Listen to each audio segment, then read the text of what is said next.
I hate to tell you this, but it's such an illogical story. Um, Warner Brothers made a picture, a three-dimensional picture called The House of Wax, I believe it was, and where you wore glasses, one green, one blue.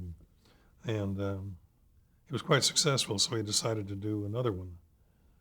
And then he decided, oh, everything's going to be three-dimensional. He realized, erroneously, but he realized you couldn't do animation in 3 dimensions. So he fired everybody, the whole studio, except Friz and me, who were under contract. But I didn't want to work there.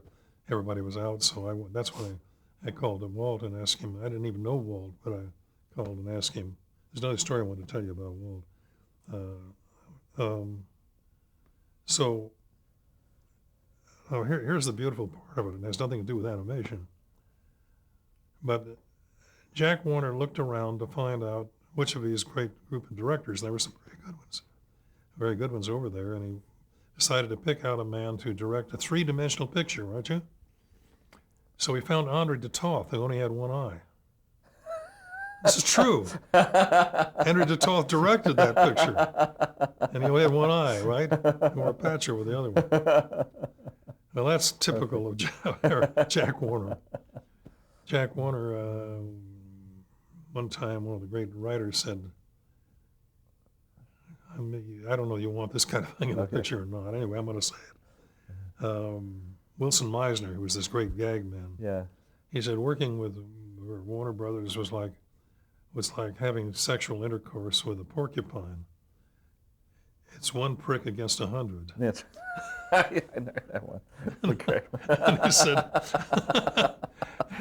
boy, that's pretty apt too. Everybody agreed with that. That's true. So anyway, everybody went in different directions, and I went over to Disney for 2 months, I think it was.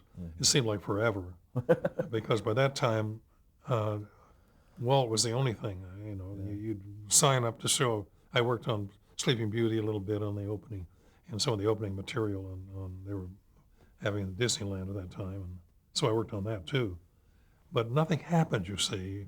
They got the whole studio had gotten to the point where they didn't, until Walt okayed it, it wasn't right, you see.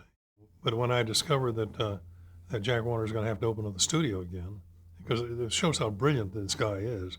All those people he fired, then he had to hire back. And of course, in the meantime, they found work other places, so he had to top the salaries they were getting then. So it was really kind of typical of Jack Warner. And he put this man in charge of it because he studied he went over the whole studio to find out who liked laughter the least. Then he picked that man out to be our producer. So they started up production, and I went back again. Yeah. And naturally I did, because it's very easy to be brave if you know that there's a mattress there to catch you. And when they opened the studio, that was my mattress. So I found out that I couldn't work at Disney's, and the reason I stopped working there was because I saw that nothing happened unless Walt okayed it. And you might have to wait 3 weeks to get an appointment with Walt to come in and see this sequence you were working on.